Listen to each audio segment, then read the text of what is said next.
तो hello friends, नमस्कार है दोस्तों आप सभी का। और आज हम लोग बात करने वाले हैं इंडियन रेलवे की वैकेंसीज, ठीक है, जो कि 5000 से ज्यादा पदों पे आई हुई है अप्रेंटिस के। उन सभी को डिटेल में जानेंगे। तो चलिए शुरू करते हैं।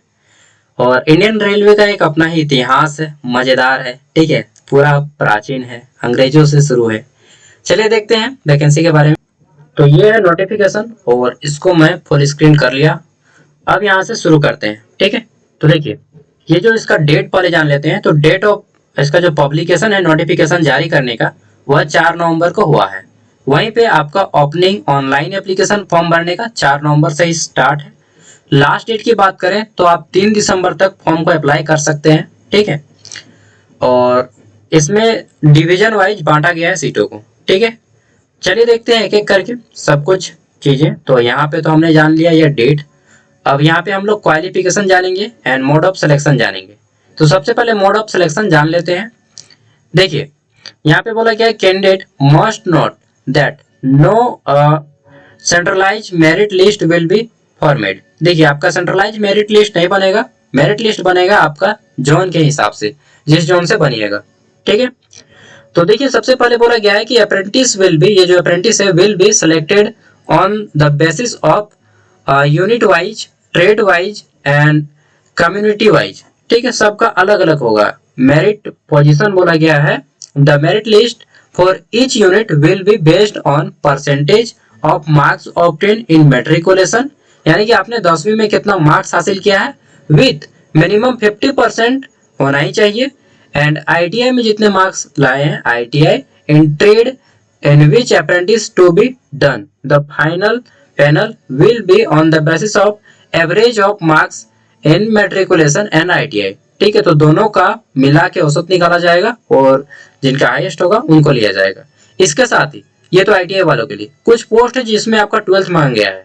12th वाला में जैसे कि बोला गया है कि लेबोरेटरी टेक्नीशियन जिसमें पैथोलॉजी है, एंड लेबोरेटरी टेक्नीशियन जिसमें रेडियोलॉजी है। मीन्स पैथोलॉजी मतलब जांच घर और रेडियोलॉजी मतलब एक्सरे, ठीक है। मैंने इन दोनों पे 3-3 साल काम किया है, बहुत अच्छा से नॉलेज है। Merit list will be prepared on the basis of percentage of marks obtain in matriculation 50% and +2, ठीक है। तो +2 अगर आप फिजिक्स केमिस्ट्री बायो यानी कि पीसीबी के साथ किए हैं तभी आप इसमें अप्लाई कर पाएंगे 12th वाले में, ठीक है। फिर बोला गया है कि for the purpose of calculation of marks obtain in the candidate, ये प्रोसेस इनका लगाया जाएगा कि इन ऑल द सब्जेक्ट्स, ठीक है, in matriculation and higher secondary education. अब हम लोग चलिए देख लेते हैं। ये तो हो गया 10-12th का। ग्रेजुएशन लेवल का नहीं है अप्रेंटिस में, ठीक है, बस 10th और 12th का है। अब देखिए यहाँ पे कहाँ पे किस जोन में कितनी सीटें हैं, ये नंबर ऑफ स्लॉट दिया गया है। टोटल 5647 है टोटल, ठीक है। कितना 5647, 5647 काफी ज्यादा है, ठीक है। अब चलिए हम लोग देख लेते हैं डिटेल में। तो यहाँ पे बोला गया the candidate are allowed to submit online application, आपको ऑनलाइन फॉर्म भरना होगा, ठीक है। Minimum qualification and training period, यहाँ पे देखिए बोला गया है कि minimum technical academic qualification as per the apprentice act 1961, ठीक है। And their training period is 1 year रहेगा, ठीक है। इधर देखिए ट्रेनिंग पीरियड 1 साल का लिखा है और यहाँ पे एलिजिबिलिटी क्राइटेरिया लिखा है। डेजिग्नेटेड ट्रेड्स दिए हुए यहाँ पे, ट्रेड का नाम, ठीक है। सबसे पहला आपका ये डिपार्टमेंट है, जैसे मैकेनिकल डिपार्टमेंट, ठीक है। और यहाँ पे आपका ट्रेड का नाम है। फिर आपका यहाँ पे एलिजिबिलिटी क्राइटेरिया लिखा गया है, ठीक है, किस ट्रेड से आप किए होने चाहिए आईटीआई। तो पहला है मैकेनिकल, इसमें प्लम्बर का है, कारपेंटर का है, वेल्डर का है, गैस कटर का है। फिर आपका मैकेनिक टूल मशीन, ठीक है, मेंटेनेंस का है, फिटर का है, टर्नर, मशीनिस्ट। फिर है आपका इलेक्ट्रीशियन और फिर आपका यहाँ पे तो मशीन कहा जाता है। देन आपका पाइप फिटर, फिर है आपका electronic mechanic, TIG and MIG welder, ठीक है, ये हो गए। नेक्स्ट आपका है यहाँ पे उसी डिपार्टमेंट में स्ट्रक्चरल वेल्डर, ठीक है। और ये क्वालिफिकेशन यहाँ पे है, आपको क्वालिफिकेशन वगैरह सब कुछ पढ़ते जाना है, ठीक है। और इधर आपका 1 ईयर है। और कुछ पोस्ट में दिखा देता हूँ जो आपका डिफरेंट रहेगा, जैसे यहाँ पे 12th पास वाला 1-2 को दिखा देता हूँ, ठीक है। तो कहाँ गया यार 12th वाला, यहाँ पे डिपार्टमेंट देख लेते हैं। तो ये यहाँ पे नहीं है, असिस्टेंट क्वालिटी लेबोरेटरी वाले में मिलेगा 12th वाला, ठीक है। तो कहीं पे लेबोरेटरी देखिएगा तो उसमें होगा 12th का कंडीशन। सेक्रेटरी असिस्टेंट में देखिए तो यहाँ पे बोला गया है, सेक्रेटरी असिस्टेंट में थोड़ा सा डिफरेंट है। यहाँ पे बोला गया है कि स्टेनोग्राफर इन इंग्लिश, ठीक है, ये कोर्स होता है। फिर आपका यहाँ पे सेक्रेटरियल प्रैक्टिस भी अगर आप किए हैं तो वो भी आप अप्लाई कर पाएंगे। और कोपा बहुत फेमस ट्रेड है यार, ठीक है, computer operator and programming assistant COPA होता है, जो कि कंप्यूटर में आपको बैठ के काम करना होता है, ठीक है। हाँ, अंतिम में है आपका अकाउंटेंट एंड मेडिकल। तो अकाउंटेंट में बोला गया है वही आपका स्टेनोग्राफर, और इसमें तो सब ले लिया कोपा। और इसका देखिए मेडिकल जो डिपार्टमेंट में, इसमें बोला गया है कि हेल्थ सैनिटरी इंस्पेक्टर में बोला गया है कि आपने क्या क्या होना चाहिए। तो हेल्थ सैनिटरी इंस्पेक्टर से आपने कोर्स किए हो तभी आप इसमें अप्लाई कर पाएंगे।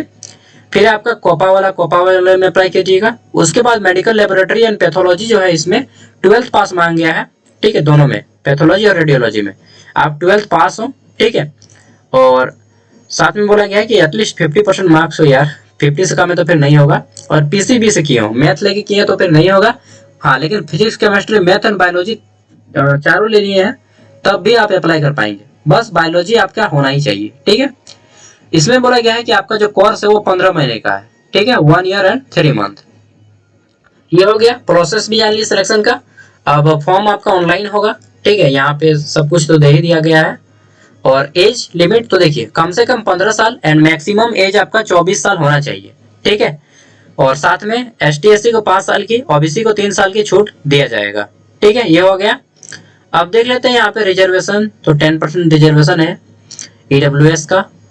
बाकी एक्स सर्विसमैन तो अप्लाई नहीं करते हैं। एप्लीकेशन फी आपको फॉर्म भरने का 100 रुपया देना होगा, ठीक है।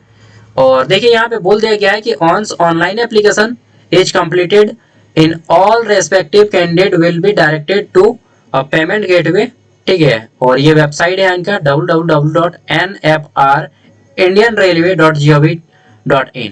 चलिए अब हम लोग देखते हैं। आप बोलिएगा तो आप तो बोले थे कि डिवीजन वाइज है, कहाँ है डिवीजन वाइज, चलिए दिखाते हैं आपको, ठीक है।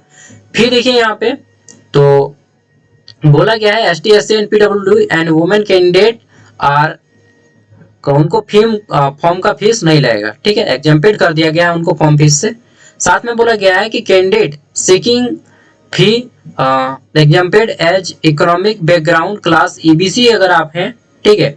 और यहाँ पे बोला गया है कि must fulfil criteria of having family, जो बैकग्राउंड है आपका इनकम मोर देन मतलब 50,000 से बिलो है तो आपको भी फॉर्म फीस में माफ कर दिया जाएगा अगर आपका आई सर्टिफिकेट 50,000 से कम का बना है तो।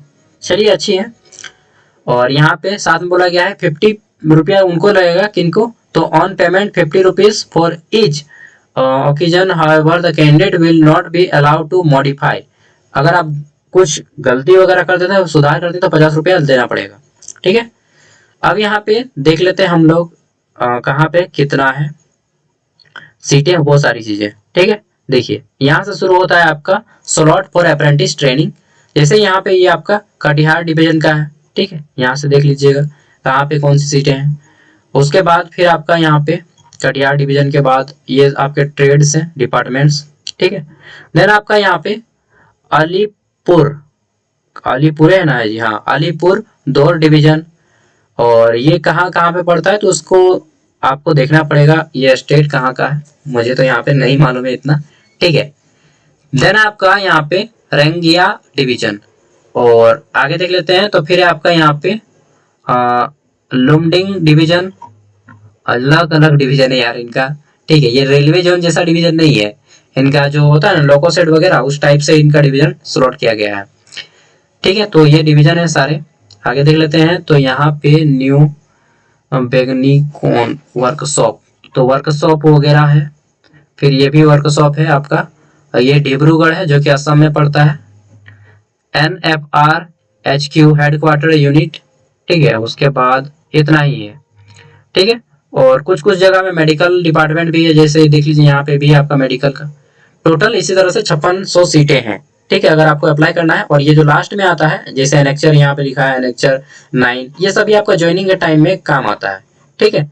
तो अगर आप अप्लाई करते हैं अच्छा खासा मार्क्स, जैसे कि मोर देन 70% है ना अगर आपका 10th में, और ITI किए हैं तो भी हो जाएगा। अगर आप 12th किए हैं और आपका 12th में मोर देन 70% उसमें भी है तो आपका हो जाता है, 70-75 रहता है ना, तो आपका हो जाता है। ठीक है, चलिए, अगर आपका घर में कोई दोस्त जो ITI किया है 10th लेकर और अभी घर में बैठा हुआ है तो उन तक शेयर कर दीजिएगा। बाकी रेलवे अप्रेंटिस जो है बहुत अच्छा होता है रेलवे के जॉब के लिए। ये आपको मार्क्स दिलाते हैं एक्स्ट्रा। अगर आप रेलवे में 50 मार्क्स भी लाते हैं ना तो आपका हो जाएगा। अगर आप अप्रेंटिस किए हैं तो ग्रुप डी में होगा NTPC वगैरह में नहीं मिलेगा। ठीक है, चलिए, थैंक यू। और ये आपका देखिए यहाँ पे बोल दिया गया है स्टेशन कॉलोनी पेन बाजार गुवाहाटी, जो कि असम में पड़ता है। ठीक है, थैंक यू। मिलते हैं नेक्स्ट वीडियो में। PDF आपको वीडियो को डिस्क्रिप्शन में मिल जाएगा। छठ पूजा की आपको ढेर सारी शुभकामनाएं। देखिए एक बात बताएं, इंग्लैंड में भी देखिएगा कि छठ में लोग वहां पे मिल के मना रहा है। आप कहीं भी हो, छठ को अगर आपके घर में गांव में मनाते हैं तो डेफिनेटली उसको सेलिब्रेट कीजिए। ठीक है, ओके बाय। और क्या बोलेंगे, जय छठी मैया, थैंक यू। और कोई ना कोई काम कीजिए, सरकारी नौकरी के भरोसे मत रहिए। ठीक है।